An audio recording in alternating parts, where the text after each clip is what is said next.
السلام عليكم ورحمة الله وبركاته. aad baan ugu mahadnaqaya doctoorka iyo shaqaalihiisaba. waxaan leeyahay jazakallah khayr dadaalka aad samaysay oo aad kula tacaalayso dadka maaragtay u dhiban xanuunada dadkan daawooyinka ku guraya ay u taagi waayeen.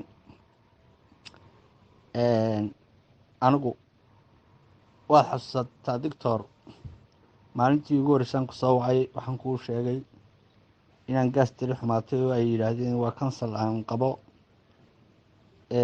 markaan ka soo quustay dawooyinkii dhakhaatiirtu ay odhan jireen waxbay ka taraysaa ama ay yidhahdeen waxba ka qaban mayso imaka dawadii kansalkaa lagu bilaabay dad 2 bilood joogto inay ii sheegeen baan kuu sheegay.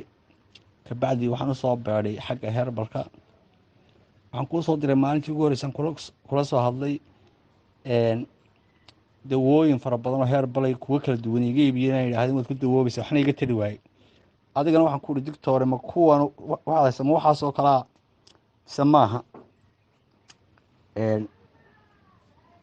su-aalihaada tiri waxaan ka xasuustaa haddaad qaadato dawada ilaahay la kaashato waad ku bogsanaysaa. horta sidii bay noqotay oo waan ku bogsaday. alxamdu lilaahi rabbilcaalamiin, alxamdu lilaahi rabbilcaalamiin, alxamdu lilaahi rabbilcaalamiin. adigana waxaan ku leeyahay annagu kuuma abaalgudi karno, ma kuu abaalgudi karno. ilaahay buugga xasanaadkaa kugu daro. maaragtay dadaal badan baad bixisay. imakadan aniga dee marka loo eego qiimaha dawadii iga siisay iyo waxaad iga qaadatay waxaad siisay wax isu dhigmo maaha. waan kuu ducaynayaa wax khayr qaba ilaahay ha kuugu bedelo. xanuunkaana waan ka bogsaday. in